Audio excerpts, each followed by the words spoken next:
Hey, what's going on, everybody? And thanks for joining me again. It's a beautiful day. This will probably come out on Wednesday. I hope your Wednesday's treating you well. Thanks for joining us. We've got a really special guest, a friend from law school, Aaron Rosengarten. How are you? I'm well. Thank you for having me, Alex. Aaron, this is a real special treat for all of us. All right, starting off with our Yahoo News for the day. I'm gonna put the fish up right here. So the title of the article is "Fish Resembling a Prehistoric Creature Caught Near Norway."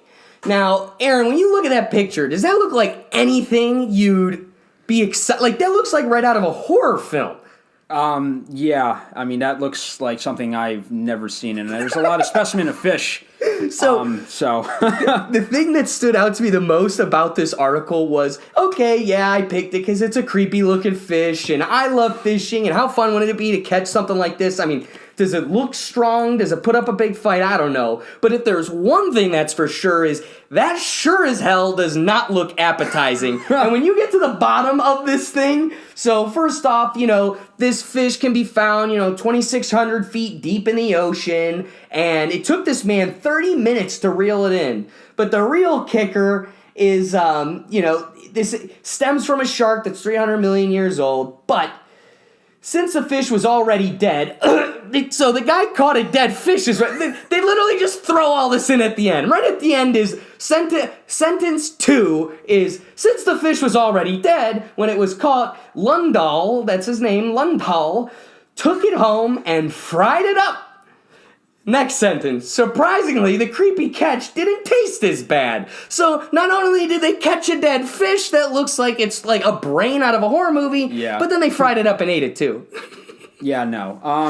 And to preface this, I'm also vegetarian, so that also doesn't. I don't condone that type of thing, but I mean, are fish vegetarian? I don't even know. Yes, they are. Pescatarians are people who don't eat meat but eat fish, but vegetarians don't eat fish, meat or poultry or anything. So I don't eat any of that.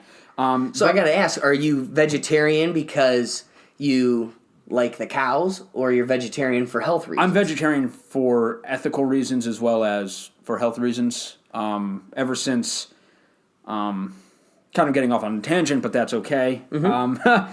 So I apologize for that. But ever since undergrad, when I took an animal ethics class, that's kind of what threw me to wanting to reduce my meat consumption, because after seeing what horrors were in factory farms and all that and how they were treated, I honestly just couldn't stand it. So I said, I'm going to try my best to reduce, my meat consumption. But it wasn't until I started law school that I really kind of, all right, I'm done. My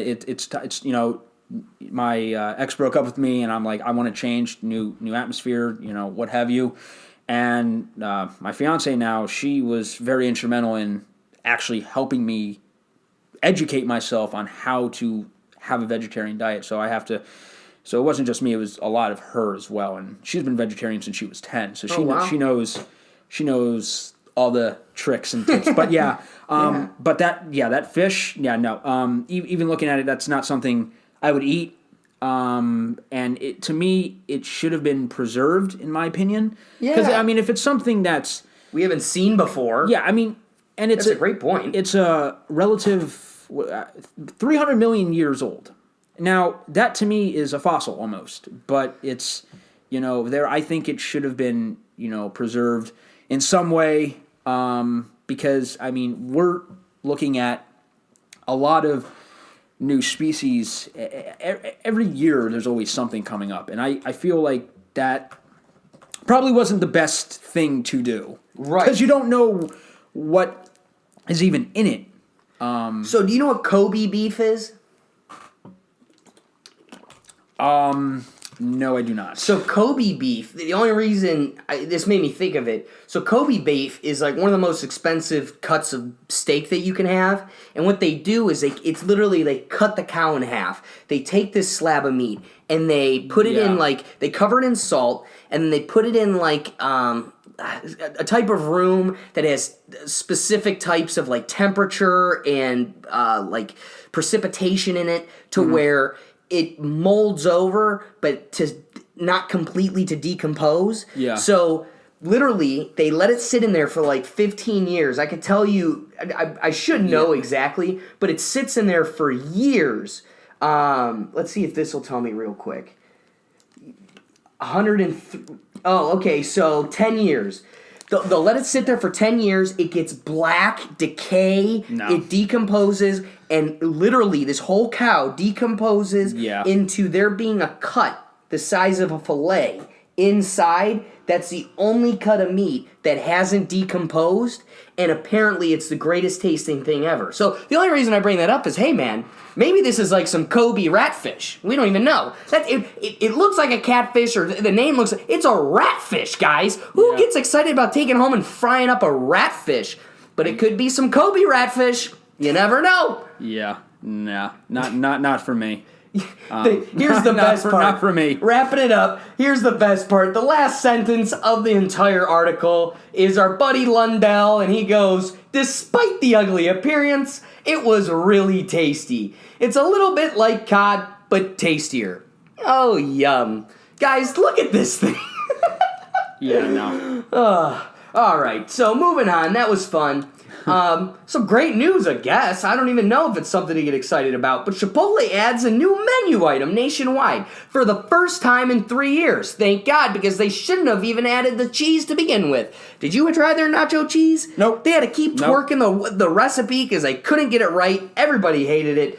It was gross, but they're adding a new one today. The new item going to Chipotle, the only reason this stood out to me was because for once, so when Chipotle does these things, right, they do like a test in certain cities. So the limited period time testing was done in California, go figure, as always, in Fresno, but we got lucky and the other city chosen was Cincinnati, Ohio. And Cincy, you must have loved your Chipotle so much that they thought everybody in their fat butts wanted more. So they gave us all this new ribeye steak. It's some sort of, so the new item is, it's going to all the chains. Carne asada. It's a dish of thin steak slices seasoned with their signature spices for a limited time period. You excited? You a Chipotle guy? I mean, they do vegetarian dishes. Yes, they do sofritas, which is really good. So whenever I do go to Chipotle, I tend to get a burrito bowl with sofritas. And sofritas is just basically, it's tofu with spices and a few other things, and it's really good, honestly. A lot of dishes and a lot of companies are going implementing a lot of meatless, options. I know, Burger King did their Impossible Whopper, which is really good. KFC is doing Beyond Chicken. I haven't even tried that. So the Impossible Whopper, that's the Whopper that has no meat in it, right? Correct. It's purely plant-based, and the way they make it is it's a bunch of soy protein. There's a lot of things that go into it that I'm not I don't know, but it's really good. I know it's supposed to resemble an actual burger. So if somebody was blindfolded and took a bite into it, they would say, "Yeah, it's a Whopper." No, it's an Impossible Whopper because of. But it did. It tasted just like a Whopper. Correct. I haven't tried it yet. I've been meaning to. It's really good. Wow. And it's really good. You know what? Sorry not to cut you off, but you know what's funny is it tastes just like a Whopper, which makes me take a step back and go, wait a second. What does a Whopper taste like? This thing's got so much artificial flavoring in it that you can artificially flavor anything to taste like it. Yeah, but it's made with they use beets to kind of get the redness of it on top of soy and some other plant products. That the ingredients are escaping me right now, but it's really good. It's a lot healthier for you because you're not ingesting, all the hormones that are being fed through, all that. But So I'm just curious. I don't know how familiar you are with Joe Rogan or like his new special that came out, but now that we've talked about so much of your lifestyle as a vegan, I'm curious. Do you have any pets? Do you have a cat? So does your girlfriend have a cat? That's more particular. she does. Your fiance. Yeah, she has. Is it a two vegan cats. cat? Well, they don't eat. They actually don't eat wet cat food. They eat dry cat food. So they don't eat anything. Who's this? They vegan cats or your cat? No. So her cats, her treats, I believe, do have traces of meat in them, but I do know because it's hard to find food that is that doesn't have any animal byproduct. Right. It's usually fish. Yeah. Fish, salmon. But the outside cats that we feed, they're strays, but we take care of them because, we feel bad that they're just out there. They're fed wet cat food, and that obviously has meat and stuff in it. But they got to eat, and they don't eat dry food, and that's the only alternative. But you do. Okay. Only because we've had this conversation already on this podcast. I don't want to have it again. But I am not a fan. There was a trial in my courthouse this summer about feeding stray cats. This old lady kept doing it. It's illegal in the jurisdiction we were in. And this was like her 5th time in front of the magistrate for it. And she broke her probation for doing it. And the policy reasons behind it are I totally understand the empathetic part of I feel that way more with dogs than I do cats, and I know that's wrong, but cats, a feral cat can have up to 10,000 cats a year, kittens, a feral wild kitten, and so you're only increasing this issue. The sad part is with dogs, we have a legitimate bureaucratic system that goes out, collects them, kills them. These cats, so we don't have a dog problem. But these people are only in this area because, this lady kind of cultivated it, became an issue with other people doing it, and as a result, people would, walk out onto their patio to have a cup of coffee and there's a dead cat. So it's it's a double-edged sword. You want to help because it's sad, they are hungry, but they are also wild animals. For some reason, I don't need to get gazelle and grass, or I don't need to get water and grass for the gazelle, but I need to get water and cat food for the cat. So it's the only reason I say all of that is there's a legitimate scientific thing called toxic plasmosis, which 75% of Americans have and don't even know it. Okay. And it's a disease that comes from cat urine. And what happens is, so toxic plasmosis was a generational thing throughout cats where what's it called? Darwinism, where it developed in cats where mice would smell this. They smell their pee.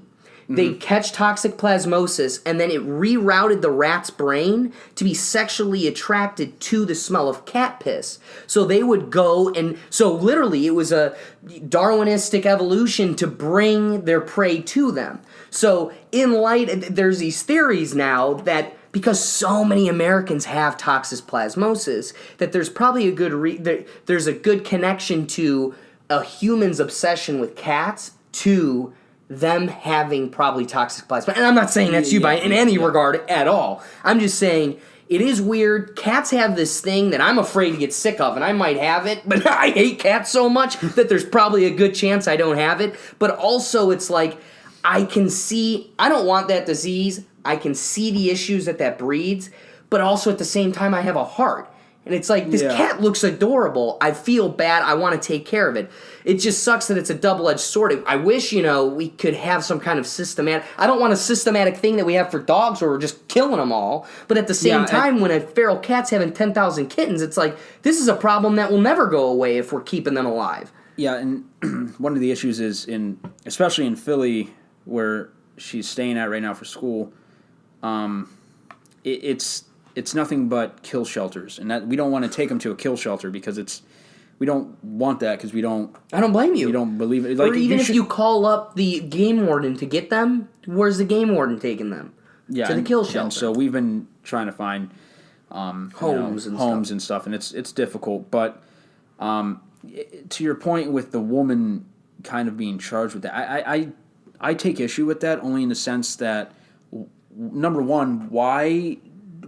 It's one of those things that why do we have it in the first place? Well, so while this one lady was fighting for her right to feed these cats, she had 12 other neighbors complaining. Stop this lady from feeding cats. Like, she might like having these cats around, but we don't. And again, I totally agree with somebody being allowed to be upset with the law. Be upset with Capital City, right? Like, go down to Capitol Hill and submit your complaint. You sure as hell, this is what disrupted the whole, like, it turned into a circus. You don't get to go after the magistrate for enforcing the law. He didn't get to choose that law was there or wasn't. He's simply enforcing it. Law, yeah. You need to go to your representative. So that I agree with you. What sucks is this is a local jurisdiction, so it's literally just a city. You could go outside the city and it's a totally different rule. So are they really doing anything to curb the problem in Garfield Heights when Berea right next door is feeding all their cats, right? Like, it's not doing anything. Yeah. So I agree with you. It's a problem, but it's a problem with the representative. I'm not going to go after the lawyers and the judges because they're just trying to do their job. Yeah. So again, to this lady, it's like, lady, I totally agree with you wanting to feed cats. It's crazy that this lady's about an old 80-year-old lady, 79 years old, is about to go to county for feeding cats. That's all insane. Totally agree. Yeah. But at the same time, lady, this is your 5th time in front of this judge, and you're saying, on probation, I'm not going to stop doing this. That's what got her put in the county. It was like, well, now we got to figure out a way for you to stop you. So it's a crazy, the whole story's crazy, right? It's a crazy law. It blew up into such a circus. Everybody, social media. I mean, we had people from Germany calling in complaining about it. So it turned into a real crazy situation. At the same time, though, I agree with you as an empathetic person. I want to be empathetic to other people's opinions. Yeah. At the same time, though, I'm not going to sit here and lie to myself. I hold that opinion of those neighbors. I'm the neighbor that's like, I have a stray cat because of that lady, not because of me, right? Like, I don't want these stray cats. I'm dealing with it. But at the same time, though, I totally have empathy for somebody with a heart. And it speaks to the greater issue of, like, what is the underlying problem? Because a lot of shelters will just keep accepting, and it's a problem that they can't get adopted as fast as they come in, and then when shelters run out of room, they have to, unfortunately, euthanize them. And I don't agree with that. But here's the question, though. If we're going to play out your theory, though, these cats are incapable of being alive on their own, from what I'm gathering, right? Like, I'm starting to realize these are starving cats because they do need Bill and Susie giving them dry or wet cat food, right? Like, at some point, I'm realizing if these things are getting so packed that we need to start killing, why is it not...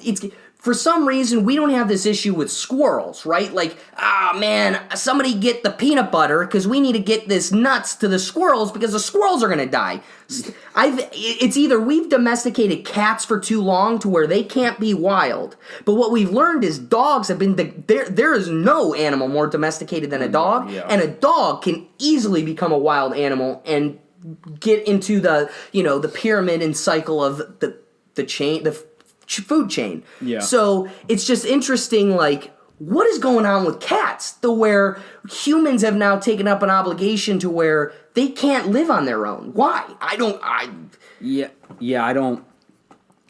can't purport to know, unfortunately. I think it just depends on, I guess, the environment. Because I know some cats they do become dependent on people. However, some, feral colonies, they're not dependent on people. In fact, they shy away from people. And it takes a lot to, kind of get their trust. I mean, it took us a long time to get those two cats' trust just to even feed them. And it's just them two. And we're trying to find them a home.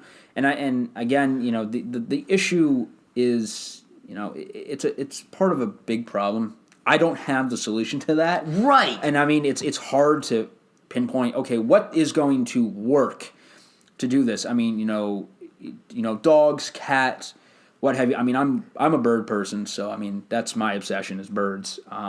And it sucks that there are these cute cats, kittens, what have you, and they, their sentence is death, unfortunately, when they can't find a home, and it's unfortunate.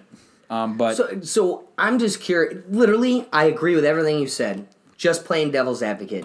Why can't they find a home in the wilderness? Like, why are these animals seemingly, or are we socialized into believing they can't live on their own, or can they legitimately not live on their own? I feel like some of them can, because they have to, the winters here are very harsh. And I mean, they have to, if they're not being fed, they have to figure out, okay, how are we going to get food? So they adapt, it's the adaptation, what happens when, you're put in an environment that is not normally your environment, you then adapt. So sometimes, they adapt, but I think it's also because we see cats as, as companions, right, kind of like it's a dog. cute friend. So we want to help.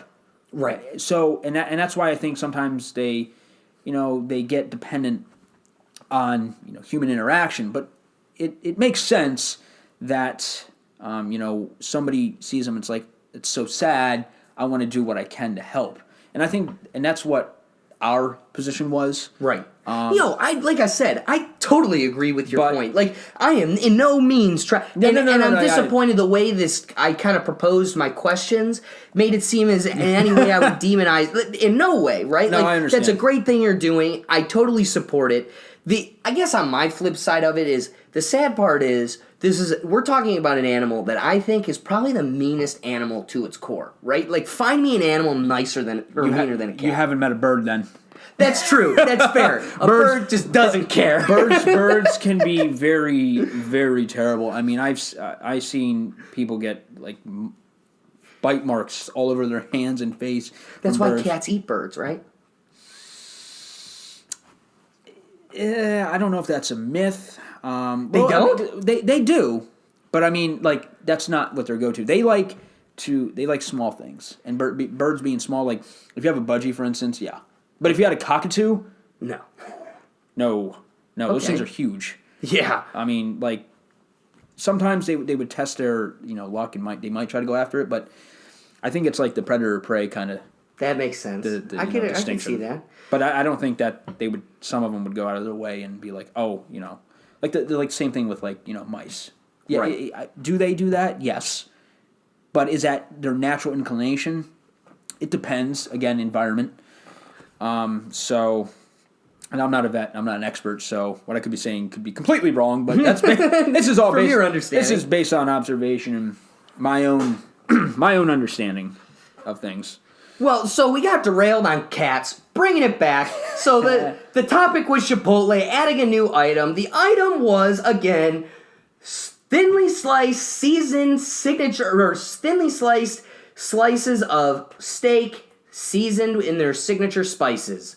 And with that, get excited because Chipotle is adding steakums, my favorite Sunday football meal.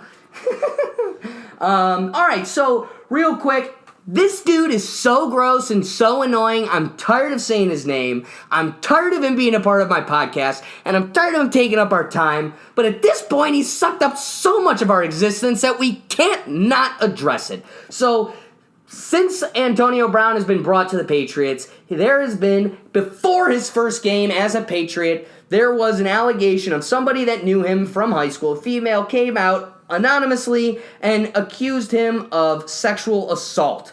So here's one of the articles from Yahoo Sports, which is pretty entertaining because this Sports Illustrated reporter went through and he did a 5,000 word story on all the different people that have problems. So he went and interviewed, this Robert Klemko went and interviewed all the people that employed Antonio Brown, worked for Antonio Brown, coached Antonio Brown, or played alongside him.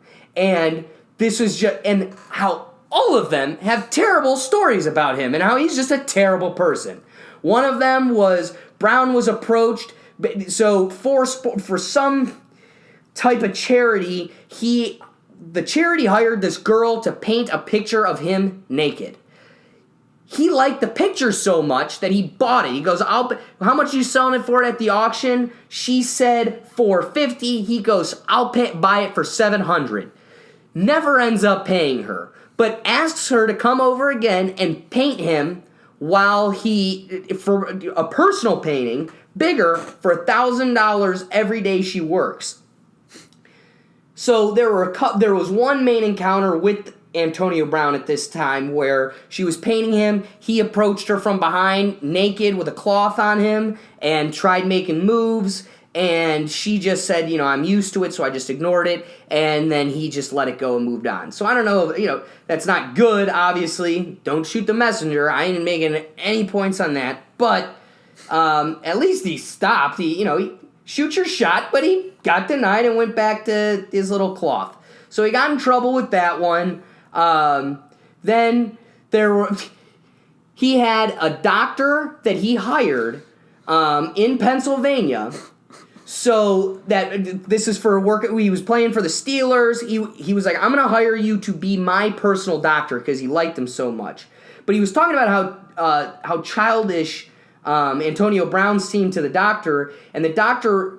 This video's on TMZ, but Antonio Brown's buddy is filming Antonio Brown while the doctor's doing like some sort of checkup on him, doing recordings of like his appointment. Or do like some kind of sizing recordings where he's doing like, his thigh and everything. And while his buddy was filming, Antonio Brown was farting in the doctor's face while he was doing all this. So the doctor had numerous occasions where Antonio Brown was a terrible person. This one's pretty funny. Police were called on 3 consecutive days to Antonio Brown's place, both of them for different women. Two of them were for different women, and one on the April 5th one, or so, yeah, domestic abuse calls, and then on May 20, a month later of the first 2, police were called for people stealing $50,000 of cash and $2 million worth of jewelry. It turned out to be his manager who claimed Antonio Brown owed him a ton of money, hadn't paid it, so he stole it. He told his personal chef he wasn't allowed to look him in the eye. And the list goes on, but it's just crazy that here's another article. Put aside whether or not he did actually sexually assault this woman or not, there's a laundry list of records of how terrible of a person this guy is to the people around him. So we're talking about a really bad dude. And I'm not surprised, even though I've become kind of, distant from a lot of these stories. I did pick up on what's happening, but I'm not surprised because a lot of famous people tend to be terrible people. Yeah. In private. And I mean, like, this is just ridiculous. So it's not like, putting aside the sexual assault allegations, it's just, he does not seem like a good person. And I'm kind of curious as to what's going to happen legally. Well, that's it. The league is going to have to address this. And how they will is going to be super entertaining because Antonio Brown played this weekend and he had an amazing game. So the Patriots are at the edge of their seat waiting to see how this all plays out. I wonder what the NFL is going to have because we have somebody like Terrell Owens who was playing when we were, in middle school and high school. And he was forced out of the league because of his behavior. And he was just, a little bit of a wild child, more like, Johnny Manziel. And even Johnny was worse than him. And Terrell Owens had an attitude. Terrell Owens had an ego. But he really wasn't disrupting society and the league as much as Antonio Brown is. Yeah. So you got Terrell Owens going, whoa, I was kicked out for way less. So I got to imagine when Sports Illustrated, who has a lot of sports influence, does a laundry list of terrible just encounters like this, I find it hard to believe something doesn't come of it. Yeah, definitely. Just an article that piggybacks off of this, and then we could tie it in a bow and hopefully never touch it again. Bye-bye, Antonio. But the second article that piggybacks off of this is the lady that is anonymous for accusing Antonio Brown. She named in the allegation another professional football player, which was not released to the public, and it was just released that the other person named in her allegation was Marquise Brown, the wide receiver killing it for the Ravens, also a cousin of Antonio Brown. Now, in the allegation, it doesn't say Marquise Brown is involved at all with the sexual assault, and nor did he have anything to do with kind of that, but it does say that he was there during the incident and that you can definitely guarantee that the NFL is going to bring in Marquise Brown now and kind of interview him and see what he's got to say about the whole incident. So the house of cards may be coming down. Who knows? I can only hope. So moving on to the last article of the Yahoo News, which may be our biggest. I'm going to first introduce it, and then we're going to go to Aaron to kind of discuss the law that'll kind of dictate the way we approach this. But the article title is Cheerleaders at an Arkansas high school are under fire for Make America Great Again banner. I'm going to put the banner up here. Here's a picture of it. We've got Make America. This is just a banner that the football team runs through before the game. Make America Great Again. Trump the Leopards. Clearly they're playing the Leopards. I'd love to know their school colors, because if it's America themed, then this really isn't too far off. But there's been a lot of backlash. Aaron, so this is a discussion of First Amendment, freedom of speech. Can you break down the law that would dictate the way we approach freedom of speech in school settings? Yeah, I'm going to try to do this without getting anything wrong, because this is this is like 2 years ago, legal methods. But so when we did our appellate brief project for legal methods, we dealt with a school speech issue, which this was at a high school game, so school speech issue. So there's 4 cases that come to mind. It's, the infamous Tinker v. Des Moines, which was the black armbands. So that's the most famous school speech case. So what is that? That was people put on black armbands to protest the Vietnam War. Yes. And the court held that they were allowed to do that because the kids were suspended, but they said that because it was political speech, they were not allowed to be disciplined because it's protected under the First Amendment. But also in that... So wait, political speech in a school setting is protected by the First Amendment. But they did cabin their holding. Right. They created what's known as the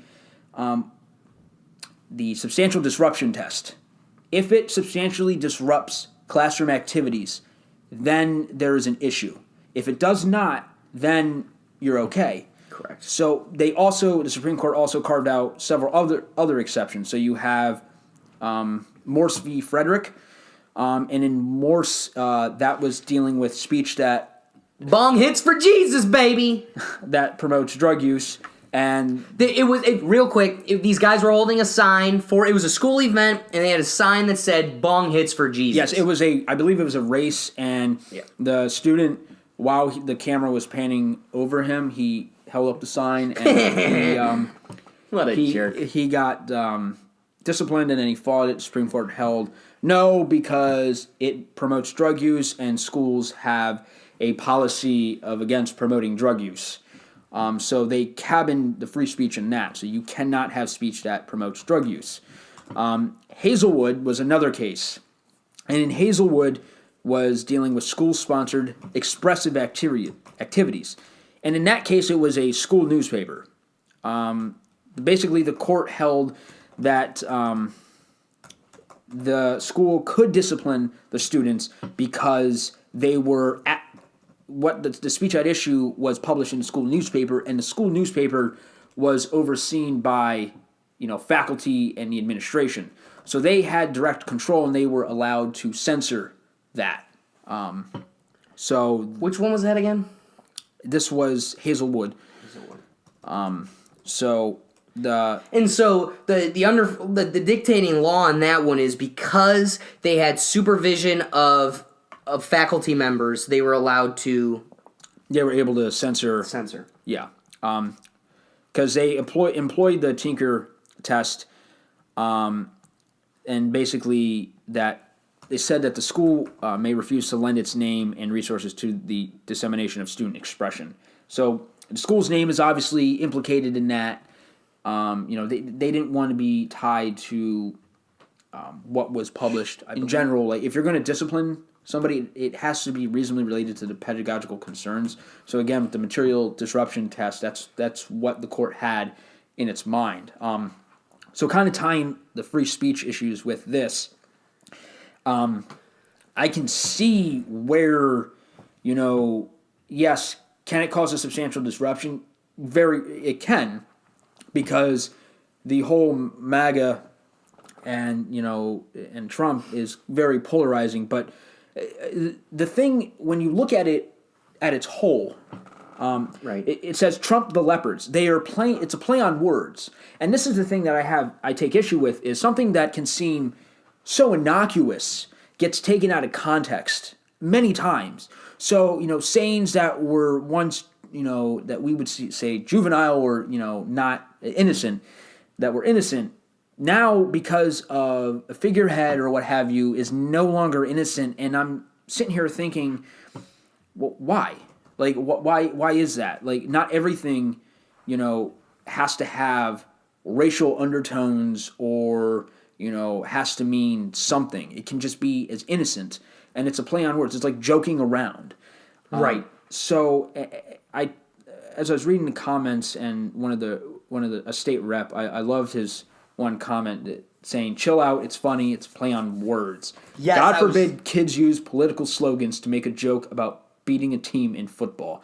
And I think that, that's very poignant in the sense that it's a play on words. Wait, but let's address, real quick, I don't mean to cut you off, but first, the reason this blew up, became anything, was one state senator, Joyce Elliott, takes the picture, tweets it, and says, if this is a public school, this is totally inappropriate. If it's a private school, it's poor judgment. We are entitled to our politics of choice, but not using public entities to advance our politics. And then it was the other state senator who came out and tweeted to Joyce Elliott. Representative Aaron Pilkington said, chill out, it's funny, it's a play on words. God forbid kids use political slogans to make a joke about beating a team in football. Can we acknowledge what they said?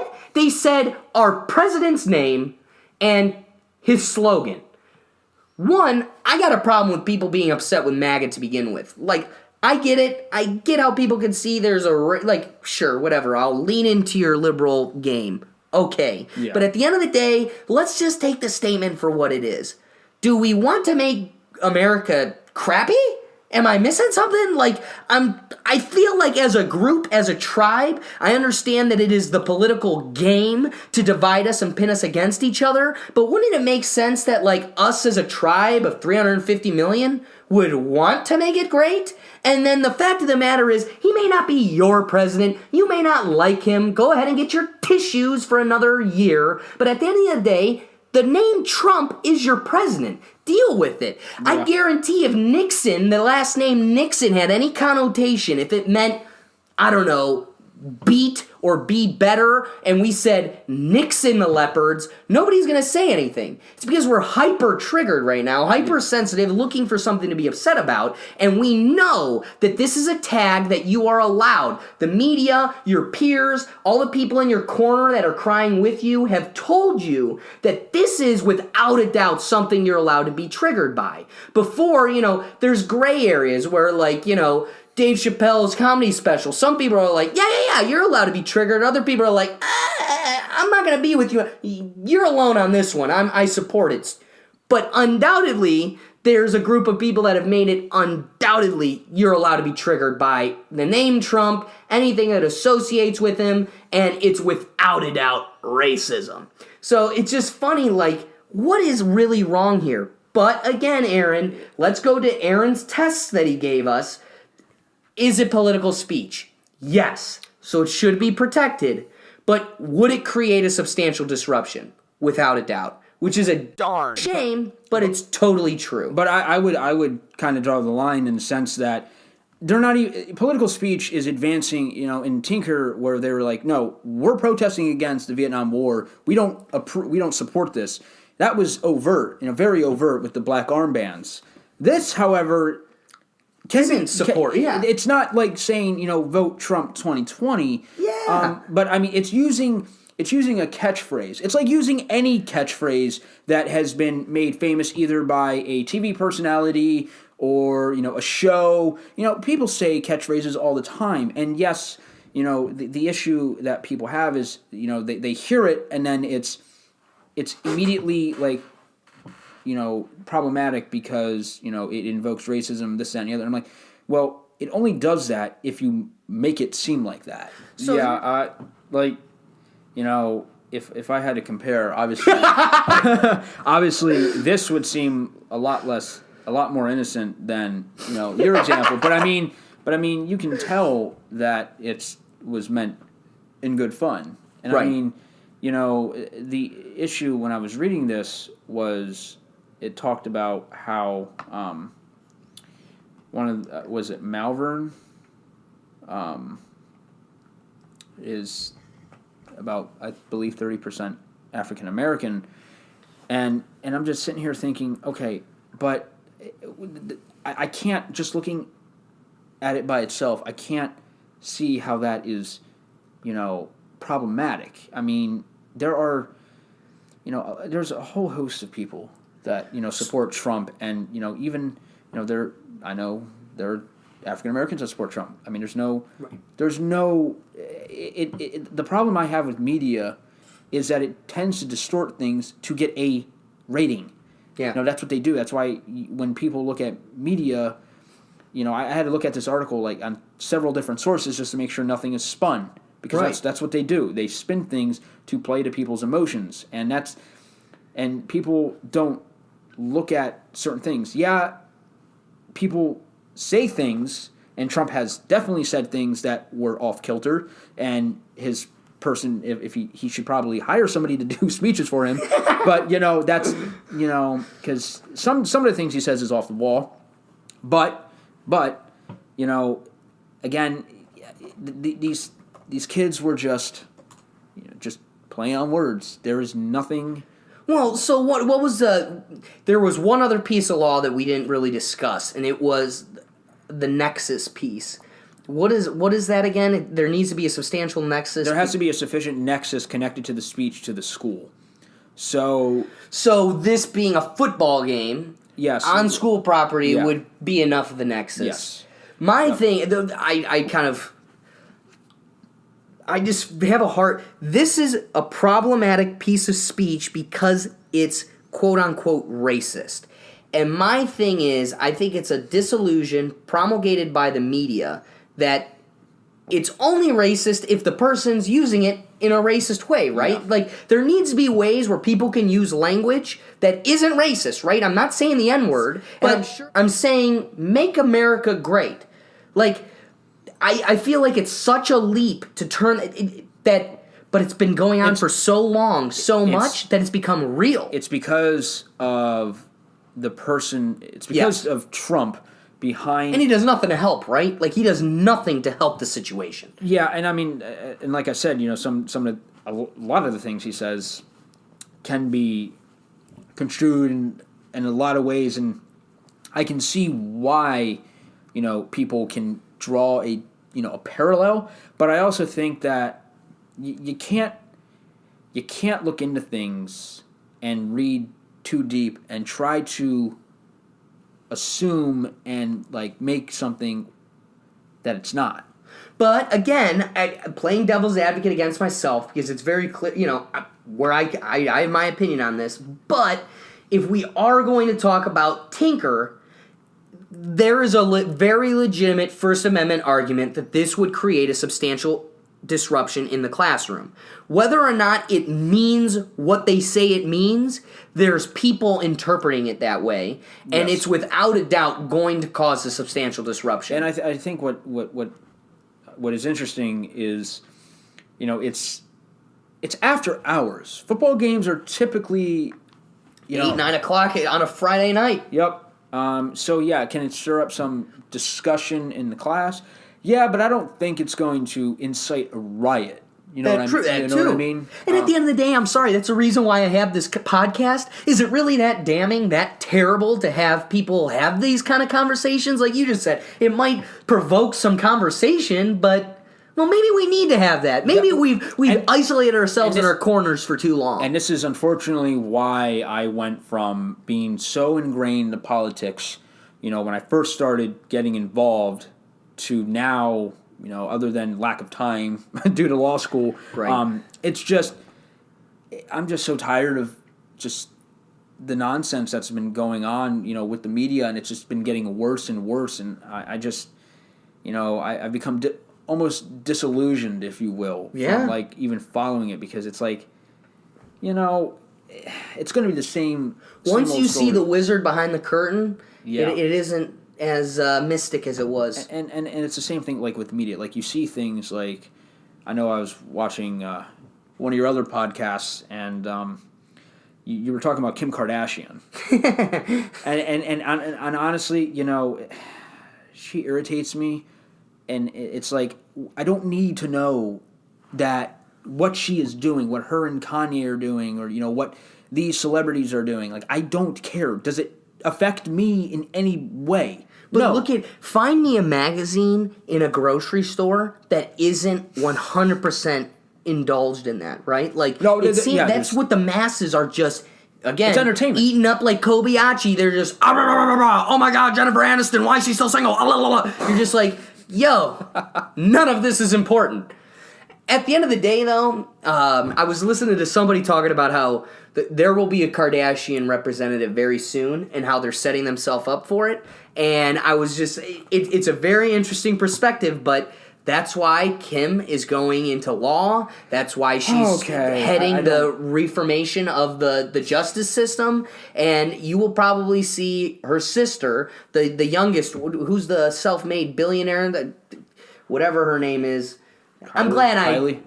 Yeah. Kylie Jenner. One of the Jenners. One of the lady daddies types. The fact that I even know that repulses me.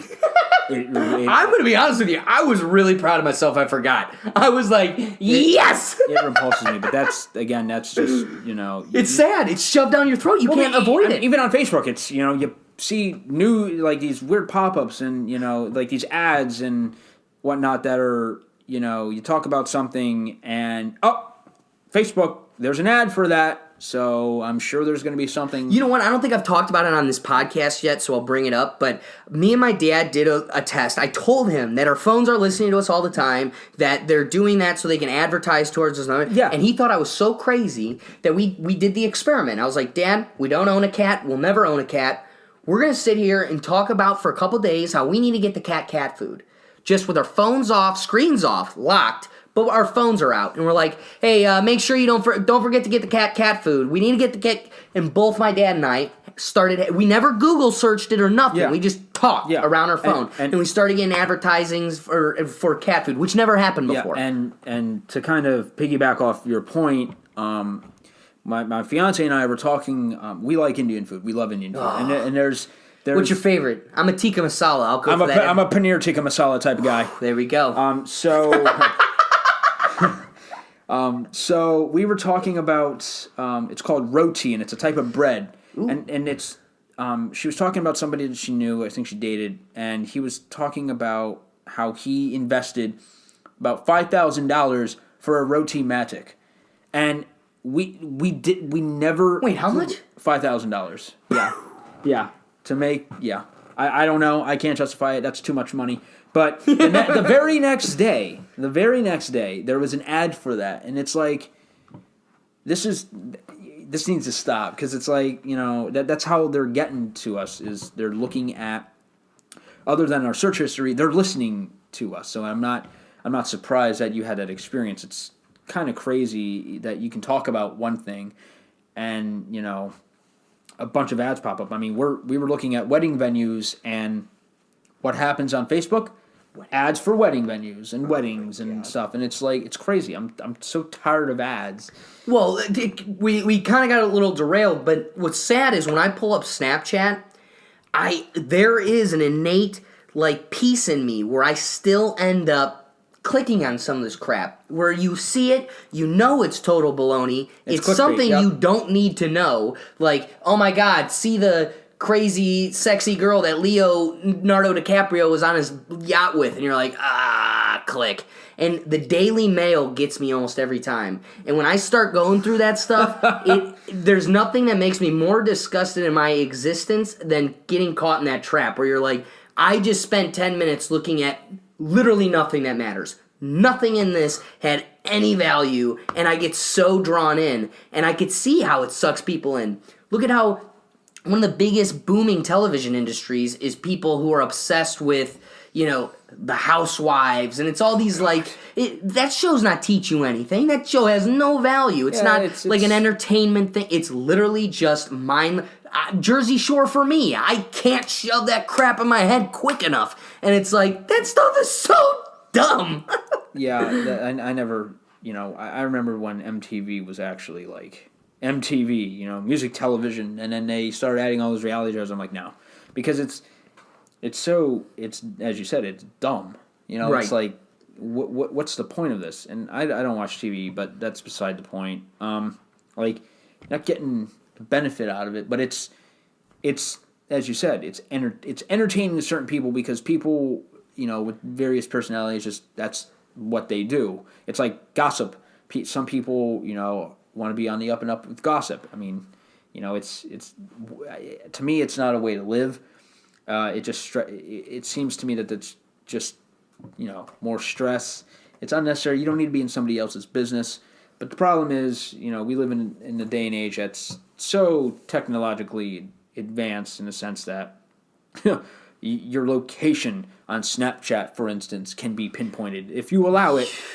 But I mean, and what's funny is I know a friend that we know that he's like, I won't let people know my location, but he knows everybody's location. Like, he has himself hidden, but he uses that app all the time to go, oh, Billy's right down the street. He ain't at the... And you're like, dude.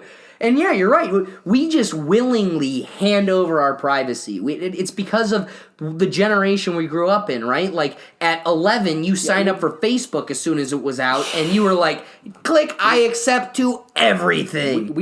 Again, I got a question for you. How is that legally viable? 11-year-old clicks, I accept. Contract law says you need to be 18 or older, or you don't have the capacity to enter into an agreement. Why do these corporate assholes who have all the power, all the money, get to strong arm an 11-year-old and take advantage of an 11-year-old, but Nike sure as hell can't do that. Nike can't sign an 11-year-old. They need to have a guardian or somebody sign for them.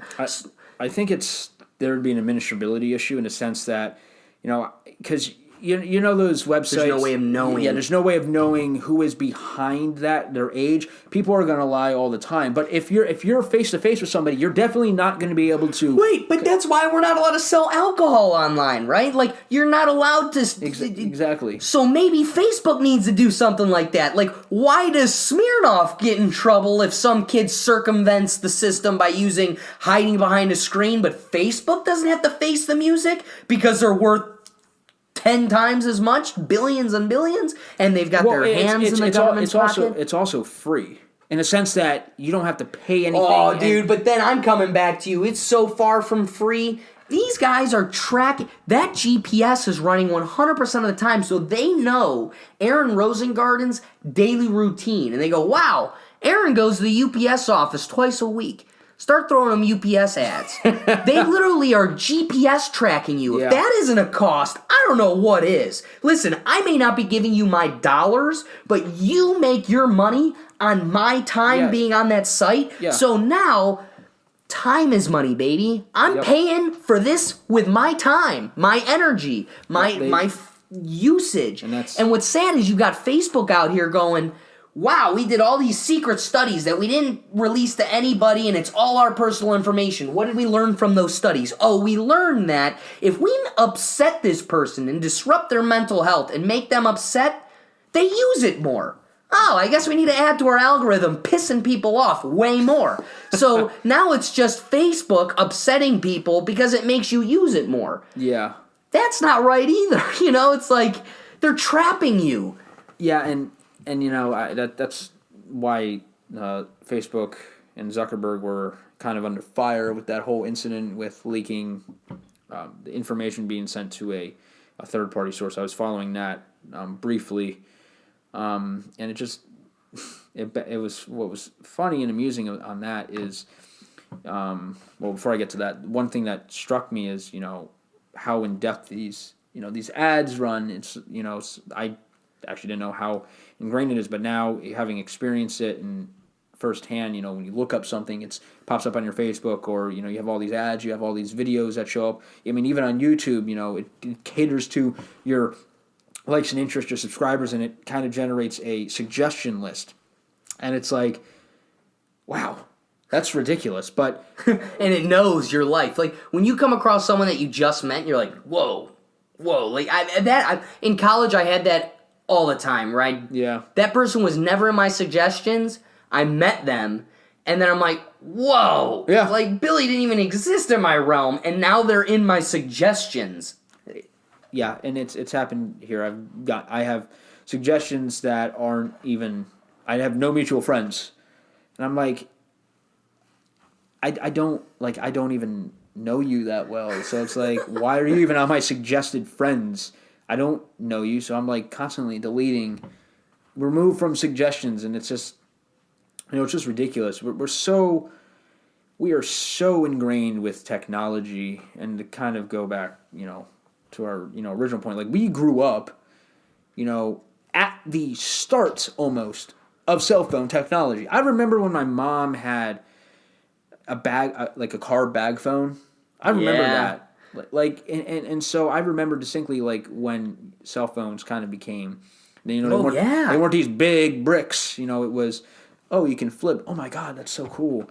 And now, Or even think about the Palm Pilot. Yeah, the Palm Pilot was the PD, biggest thing and the quickest thing to die with the iPhone. Like, it came right before the iPhone, was the coolest thing since sliced bread, and then the iPhone came and it was like, all right, that's no longer important. Yeah, and, we basically have personal computers at our disposal. And the problem is, when I go out, with friends, family, or my fiance, it's... You look around and observe, and you just see people. Yeah. Instead of having face-to-face conversations, and then you have issues when there are conflicts or there's a debate going on, you don't know how to handle it in a mature manner. You don't know how to, censor yourself when necessary, and you just say things. That's because you have a lack of basic skills, social skills. And, I feel bad for, future generations, that are growing up in such a technological, advanced era because, in elementary school, kids are getting laptops, and it's like, why? Like, I get it, it's more efficient and it's faster, but we want to be teaching people, the core skills and, soft skills, public speaking, being able to have a conversation, being able to have meaningful discussions without, throwing out names and, this, that, and the other. And people are losing that, and I've seen it very well. And, spelling. People shorthand. I can't stand it. I'm like, that's something that I cannot stand. Yeah. I totally agree with you. I'm a grammar police. That's why I feel the way I do. It's kind of weird. It's a weird place we're in, but all right. I think we've had our fun. That was a long session of the news articles. Moving on to, we only got one topic today before we wrap it up real quick with some fun would you rathers. But the discussion today, I kind of wanted to talk about how. So New York State approved an emergency ban on flavored vaping products, and an additional article talks about how the Trump administration readies themselves for a ban on flavored e-cigarettes amid an outbreak of vaping-related deaths. My only comment on all of this, Aaron, I'd like to hear what you have to say, but I think this is all one grand sham. This is a giant joke. If you aren't laughing and cackling at this like I am, I don't know where you're at, because it is so clear there is no bigger lobbying entity in our government than the tobacco industry. 6 people died of black market e-cigarette concoctions, right? They're buying black market e-cigarettes. Not even the ones that are coming through the professional, FDA-approved, actual bureaucratically, filtered products. These are black market products. 6 people died total. I got a stat for you, baby cakes. 8 million people die each year because of cigarettes. Where's the emergency ban on cigarettes? There never was one. There was no motivation. Let's all grab our pitchforks and get the cigarettes. But damn it, these parents are going to stop the e-cigs. I swear to God. Is it not hilarious to you that the entity putting the most manipulative money into our government made it so, but cigarettes aren't illegal? It just seems too fishy to me, man. It's just like, don't be buying this. Yeah, I did see some articles discussing that. One of the things, as you said, black market. Black market. I mean, you're getting something from somewhere else that is someone's not approved. kitchen. Yeah, someone's kitchen, and it's going to be defunct. It's not filtering properly. I mean, I don't know how those things work, but I mean, anything black market cannot be good. Wait, why do we have the FDA? For that exact reason. So you have the insurance of safety. So, yeah, and, you know, the ban, so here's the problem with that. You know, vaping was supposed to be a way to kind of a healthier alternative to kind of almost curb, you know, nicotine, kind of wean yourself off it. I think that's what the idea was, but then it grew into. But it's only made nicotine addiction worse. You know, they were saying with one thing, like one little cartridge, it's like 80 cigarettes, and these kids are going through them on the daily. You know, they're just.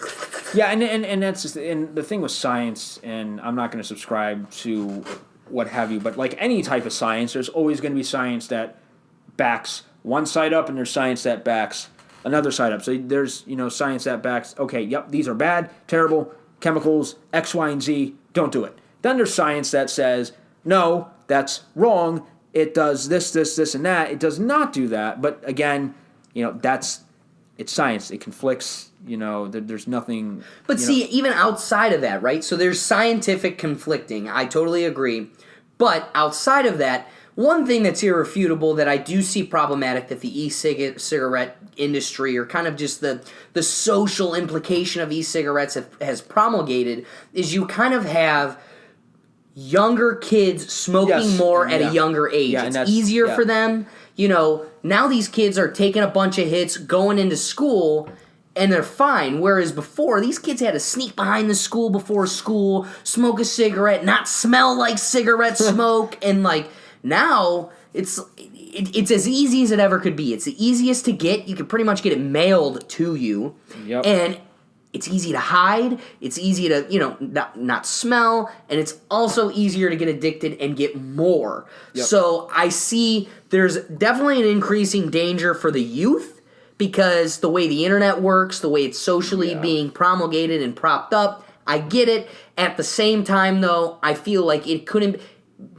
The wizard behind the curtain, it couldn't be more clear that this is the pawn of the tobacco industry regaining their monopoly instead of them. Since when did they care about your kids' health? They never cared about your kids' health until the industry that was burying them had 6 deaths.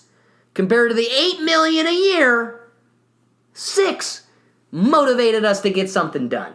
That's your government, ladies and gentlemen. Yeah, and that's one thing. Like the tobacco industry and a lot of other industries are huge lobbyists, and you know, no. But what's the biggest? That's my biggest takeaway from this. The worst lobbyist company in our industry is the cigarette, or in the government is the cigarette, tobacco industry. And nobody's gonna want to, you know, piss off. And look at how they've wedged themselves into. So marijuana is slowly becoming legal across the country. They're manipulating the way the states legalize it. Ohio, it was on the docket. This was 5 or 6 years ago. It was up for election, recreational legal marijuana. Mm-hmm. We already had medical marijuana. All the people are going crazy. This is great. This is what we've been waiting for. Ohio's going to be like Colorado. Colorado's paying for all their schools' busing and all their schools' expenses with strictly the taxation from marijuana, just to laugh at the country. But that was about to be Ohio. We were all excited. But they had one little caveat in there. And the caveat was, y'all will get your recreational marijuana, but we are only allowing these 3 companies to own and dispense all marijuana products. So these people were going to own the production and sales and dispensaries of marijuana. and they were all tobacco companies. At the end of the day, when you looked into them, they were all rooted in tobacco companies. So I gotta believe, and we're seeing this same type of thing happen across the country, where countries that go, no, we aren't dealing with your monopoly that you're trying to take over. Those states, without a doubt, would undoubtedly pass it. Yeah. Like Colorado, like California. But then there's other states that try to play these games. You got like Pennsylvania, who's like, oh, well, you know what? That's fine. Then we're just going to do medical marijuana. So it's interesting that they already see, this industry already sees the competitor that's going to beat them, that's going to bury them. And they're using their stronghold on the government, their necktie, to slowly, Indiana Jones, switch the jewel for the bag and take control of that one too. And it's just, it's a shame. And we can see it, and yet there's nothing we can do, and we let it happen. Yeah, and I mean, the tobacco industry is huge. I mean, it's huge, so it's obvious that they have a stake in, losing money, and it's like, no, we can't do that. So now they're going to try things and to kind of get their revenue back. But the problem is, it's like, what would happen if you did try to ban cigarettes? I mean, we already impose an excise tax, making it, more expensive, but people still buy it, because if they want to do it, they're going to find ways to do it. Just like, kids, what is the age to buy cigarettes in Ohio? 18. 18? Okay. I think it just moved up to 21. Yeah, so I know some states have 21, but when I was a kid, it was 18. Yeah, I remember when I was 18, people would ask me, hey, can you buy me cigarettes? And I'm like, no, I'm not doing that. I'm like that. Me personally, I didn't want to be part of, somebody, smoking. If they want to have somebody else do it, then you go ask somebody else. I'm not going to be a part of it. That's just, I never did it, bought, things for anybody. I didn't want things bought for me. It's the same thing with alcohol. You have to be 21 to buy alcohol. There's, to me, it just makes no sense. But again, kids get, cigarettes. They get it anyway. If they're stealing, if they're not stealing it from their dad, they, like you said, they're gonna find somebody to get it from. Yeah, and it's as the saying goes, there's a will, there's a way. So I mean, like, if you were to ban cigarettes, because it does cause a lot of deaths, as you mentioned, people will still find a way to get it. And plus, the industry's not. They would never let that happen. I mean, it's like trying to, it's like what happened in Prohibition. You tried banning alcohol. You had the Valentine's Day Massacre, by Al Capone. And that was because of the bootleggers and the competition and the money and, all this other stuff. But, like, the fact of the matter remains, people were still doing it. But see, I want to take your point. You're 100% right. I 100% agree. And I just want to take that one step further. I think right now, the cigarette industry, again, the biggest lobbying industry in our government, is shaking in their boots, because where alcohol was made illegal and yet the society was like, well, we're not going to stop, we still like it. There is a legitimate social curb going on right now where, yes, maybe socially with the younger generation, we're just sweeping the problem under the rug and replacing cigarettes with e-cigarettes, but there is a very legitimate social change going on where cigarettes is a very legitimate dying habit. Like, when people go, I smoke cigarettes, our generation and the generation below us look down their nose at you. I think we grew up with, what was the MTV was the one that really promulgated it, of like the anti-tobacco commercials of like they single out minority communities. They just all the things they do to make you addicted and all the health issues and everything. We've grown up with such a strong program anti-cigarette that I really am feeling. I mean, I don't know anybody. I do know. Okay, I was about to say I don't know anybody at our law school that smokes cigarettes, but I know I can think of a couple right off the bat. Yeah. But at the same time, they low key don't like that they do it. They're just trying to stop. And I'm just saying, I think because of all of this, the social change, the fact that cigarettes are slowly becoming, the habit itself is slowly becoming extinct, that they are realizing we need to do whatever we can to hold on to this for as long as we can, because it's dying. And I remember, like, when it first came out, it wasn't as popular, but now as the years progress, I forget when vaping actually came out. I think it was when I was in community college. That's when I first started seeing it. So I was back in 2013, 2014. Now it's becoming a huge wave. I mean, for Pete's sake, you have like vaping competitions where people blow clouds and do tricks. I'm just sitting here like I don't get enjoyment out. Like, why? And it's like almost like they're making it into like a competitive sport, for tricks, So it's like, I don't know, man. Hey, buddy. Hey, this is to the guy entering the vaping competition. Get off your mom's couch and throw a football, bro. You need to find a better competition. You've been doing the smoke tornado in your mom's basement for way too long for you to go, man, I'm so good at this. I bet you I could beat everybody that does this. And again, I know, emphasize my point, if somebody wants to do it, then hey, man, that's you know what's them. funny? You know what's funny? I always get upset at how the Democrats hijacked a legitimate term. I think, personally, I'm as liberal as it gets. I don't care who you're sleeping with or what you're smoking next door, as long as it's not affecting me and my existence on my property, I'm liberal to it. Yep. What's funny is that's not a liberal. A liberal cares about what everybody's doing. They're censoring and yelling at everybody. So they've hijacked a term that they don't really uphold. Yeah, But I 100% agree. I don't care what you smoke. I'm a libertarian. That's what being socially liberal means. Like, Yep. you don't need to be in everybody's business as long as it doesn't, affect, me personally. I have no. That's it by definition. Qualms. Yeah. Which I'm sorry is not the definition of a democratic liberal. That just isn't it. They aren't liberal to anybody, except for other liberals.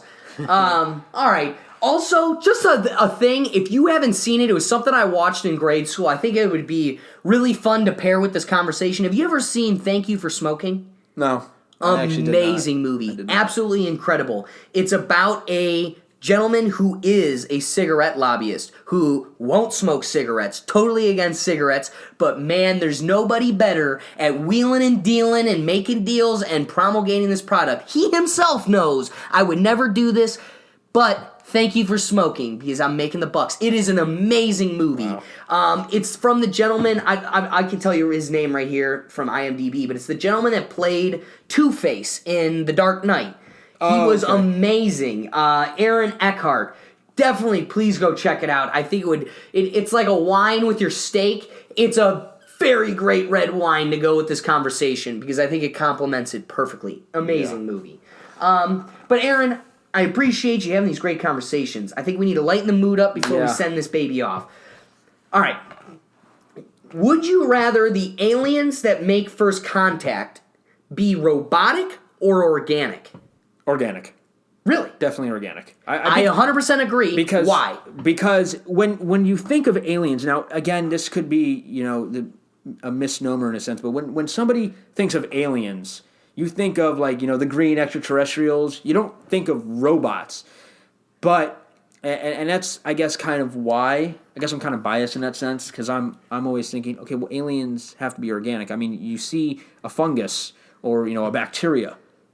Well, can we classify that as alien? I mean, so to me, an alien, I'd rather them be organic. I want it to be organic, not for the aesthetic as much as for the sake of humanity. I say that because there is in the evolution of bingo. Skynet. But oh man, I didn't even think of that. Yeah, I'm petrified of Skynet. The last thing I need is Arnold Schwarzenegger showing up, going, "I told you I'd be back." And oh man.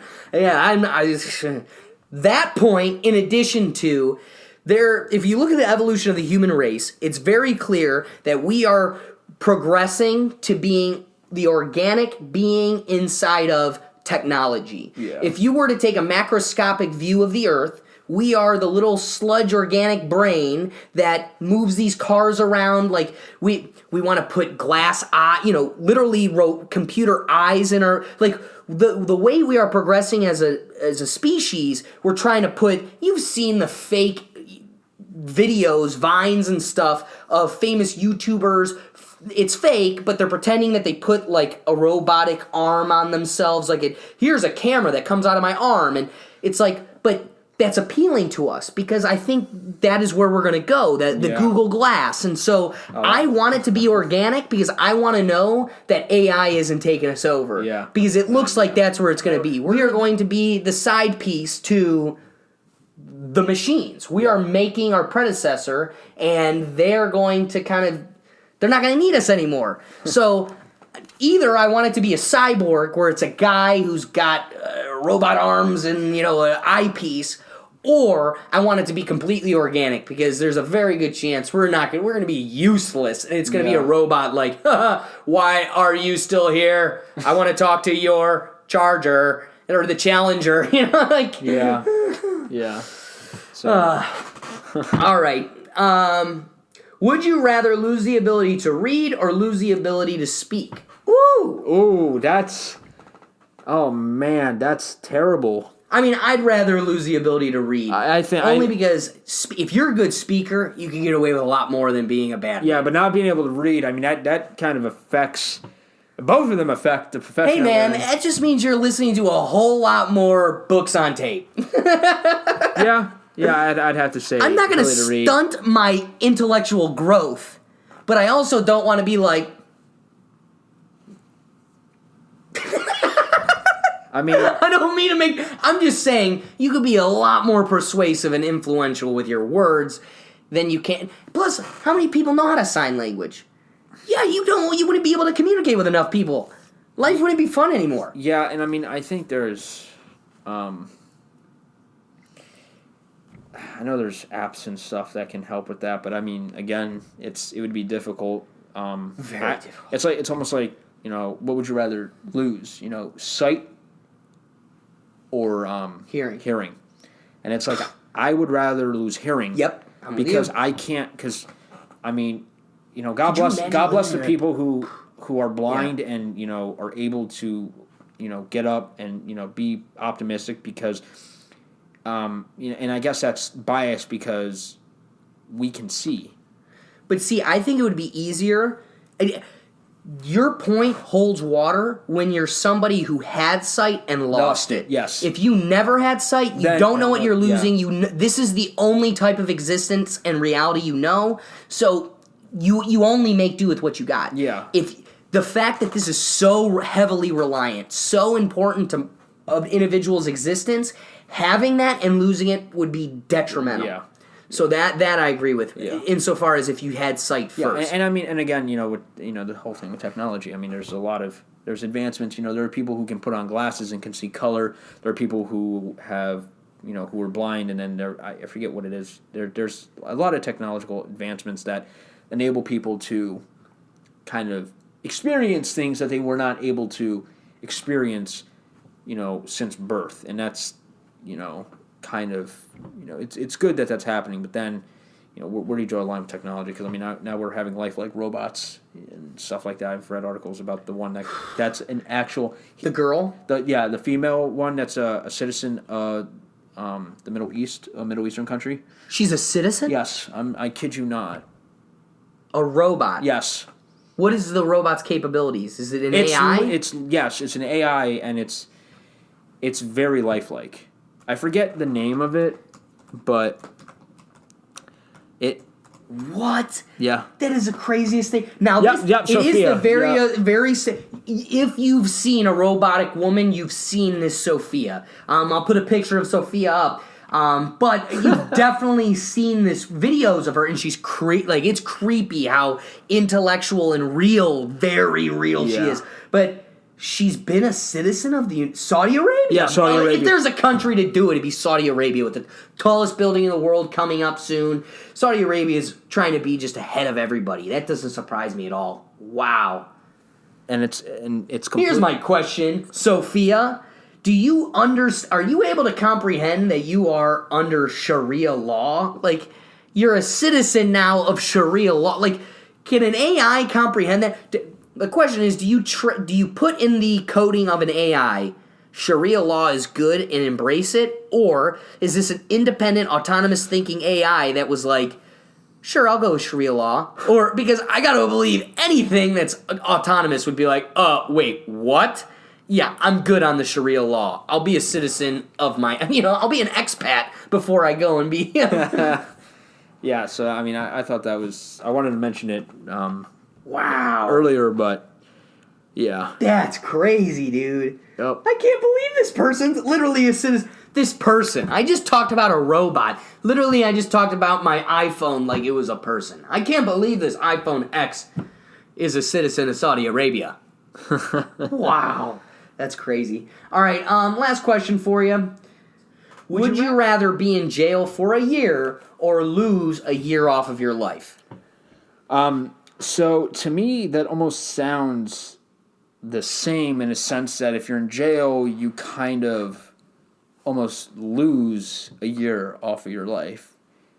But you're confined, so you can't do anything. So I would have to go with losing a year off my life because I personally could not imagine myself surviving in a prison setting, let alone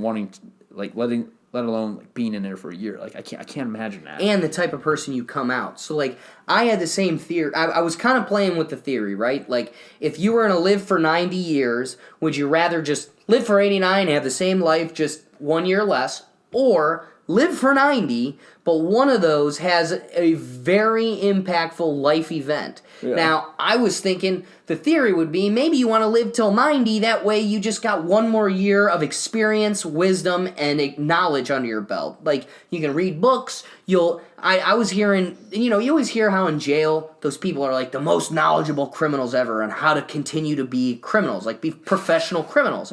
I'm not saying that's something I want to learn, like, ooh, I want to learn how to deal coke. No, yeah. But I also feel like there's a lot of social knowledge these people hold that you can learn from. The only side down, so I wanted to have this optimistic view of why sacrifice 1 more year of wisdom and growth. Maybe it's growth in a way you never expected. However, the one irrefutable thing about jail is you will never come out the way you were supposed to. It will never rehabilitate you, and you will probably come out worse than if you never went in to begin with. So I guess you have to sacrifice the year, live to 89, because you get to live to 89 and be the Aaron you were meant to be, versus live to 90 and now you're Aaron, you're a great guy, you're a lawyer and all these other, but you also deal coke on the side. So it's like, not literally, but you know, that tone of influence will only affect you in a negative way. It's pretty hard to find jail impacting you in a positive way that outweighs the negatives. Yeah, and I agree. That's why I cannot. I do not want to sacrifice, a year staying in jail if I could just shave off a year of my life. I don't blame you. That's just me personally. I don't blame you. Well, this was a lot of fun, Aaron. Thank you for talking with me. I think definitely. There was a lot of news today, so we had a lot to talk about, but also the e-cigarettes topic I think was a good one. And somebody may or may not have the interest of getting into politics. I thought that was a perfect topic for you because we'll see where this pans out. But Aaron, thank you. Guys, thank you for watching. I beg of you, please share. And don't forget to like and subscribe. This Friday, Wayne, the Big Bear Bridgham, is coming in here. We're talking about guns. Gun control. We got Wayne coming in. Get excited for this Friday. We've got submissions from you guys. It's going to be a great one. Maybe not as great as this one with Aaron. I'll be looking forward to get you on here again, brother. Thank you. Yeah, definitely. All right, guys. Catch you next time. Peace. Later, guys.